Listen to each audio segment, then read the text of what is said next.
Igen, oké, essünk túl a nehezén, tudom, hogy utána néztél mennyibe kerül, tudom, hogy soha nem vennél ilyet, mert ennyi pénzből már KTM DRZ 1250-et is tudnál venni.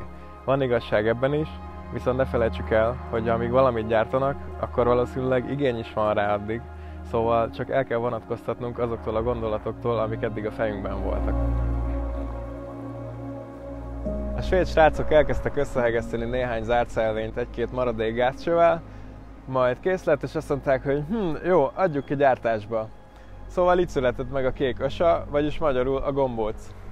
Kicsit olyan nem, mint amikor az óvodások megpróbálnak biciklit rajzolni, de még nincs ott lelki szemeik előtt, hogy csatlakoznak egymáshoz a vászcsövek, és akkor megszületik egy ilyen valami.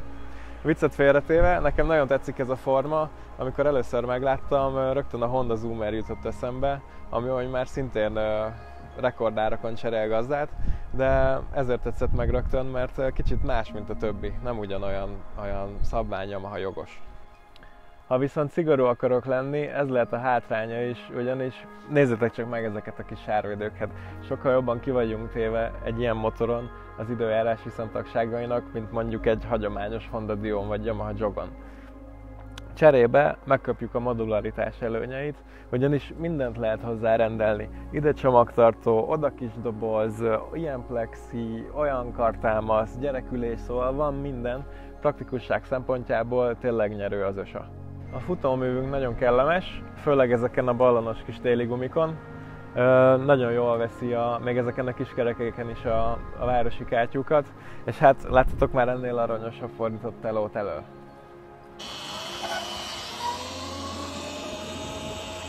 Ez a konkrét példány 45 km/h-ra van korlátozva, de elérhető belőle A1-es verzió is, nyilván arra már rendszám kell, és annak már 90 a vége.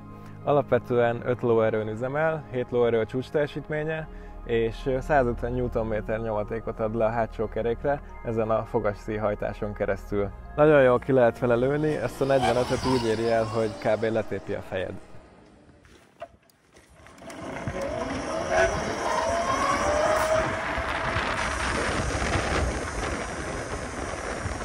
Amúgy egy feltöltéssel nagyjából egy olyan 90 km-t tud elmenni, szóval egy hétig simán elmászkálsz vele a városban egy munkába járás céljából, és amúgy ezt az aksit ki tudod venni, és otthon egy 3 óra alatt konnektorról maxra fel tudod tölteni.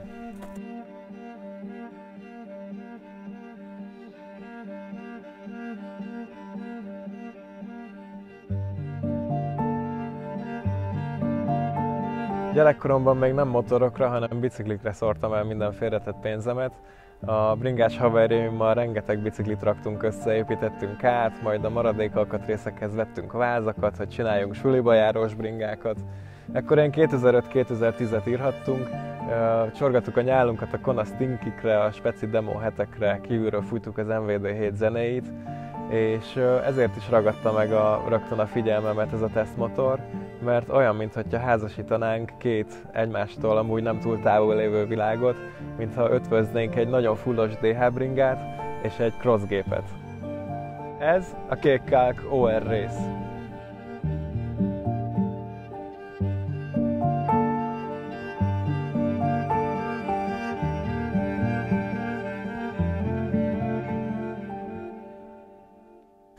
Semmi cicoma, ránézel és tudod, miről van szó, viszont ami benne van, az nagyon ott van.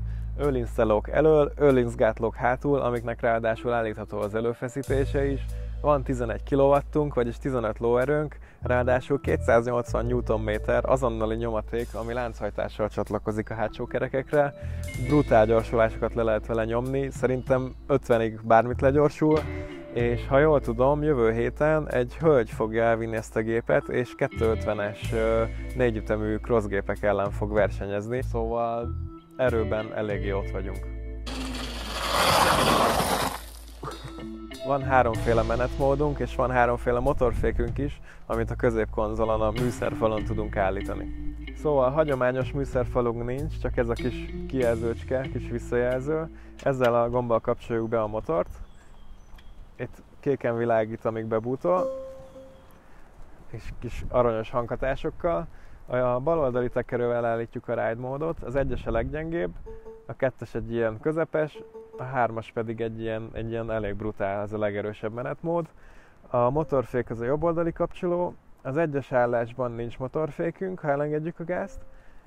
A 2-es állás az egy 4 üteműjével, a 3-as állás pedig egy 2 ütemű motorfékével ekvivalens. Aksi az ülés alatt, látszik is. Egy feltöltéssel nagyjából egy olyan 2 órát lehet vele csapatni, ha nagyon odafigyelsz, talán benne van egy 3 óra is. A motor alapból 75 kg, szerintem ebből egy olyan jó 20-as az akupak, de ez is feltölthető otthon konnektorral egy olyan 3 órán belül. Ha levesszük az ülést és megnyomunk egy gombot az aksin, akkor van egy akkuállapot visszajelző, ami százalékban mutatja a töltöttséget, de amúgy menet közben tudjuk nézni itt a műszerfalon is egy ilyen kis pöttyös visszajelzőn.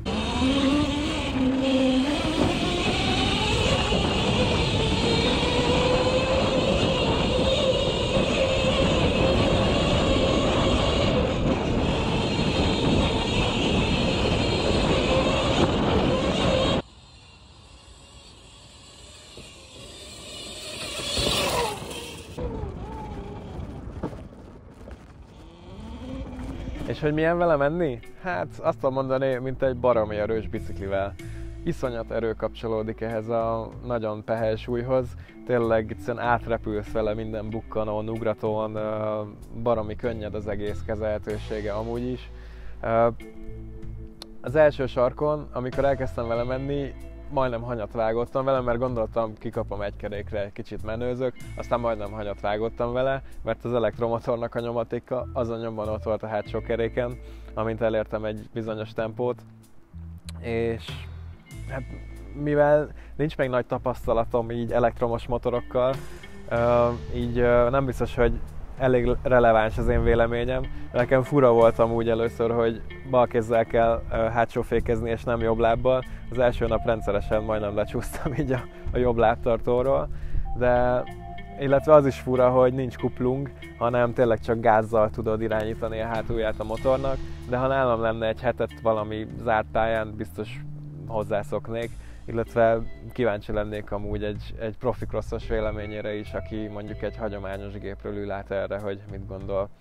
Van amúgy ennek a motornak utcai verziója is, más gumival, azon már van lámpa, indexek, rendes műszerfal, rendszámtáblatartó, nyilván rendszám is, hogyha folytás nélkül itt vesszük.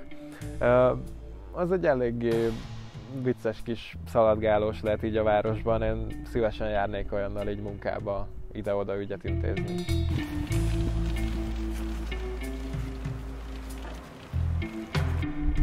És hogy mik az alternatívái ezeknek a gépeknek?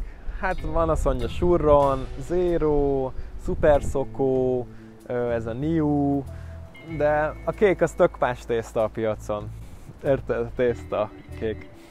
Amiből tényleg nagyon sokat látok, az a futárszegmensben ez a Niu elektromos robogó, az MQ valami, most pontosan én sem tudom a típusát. De azt általánosságban kijelenthetjük, hogyha valaki elektromosat vesz valamiből, annak mindig rá kell számolnia egy pár évet a megtérülésre, viszont megspórol jó sok szervizbejárást, egyéb karbantartást, amit amúgy egy belső égésűvel mindenképp el kellene intéznie rendszeres időközökön belül.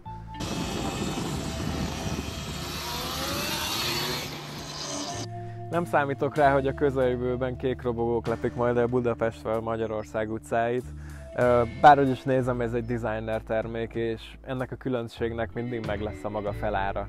De hát ettől szép a világ, mert milyen unalmas lenne minden, ha csak Yamaha jogot lehetne venni.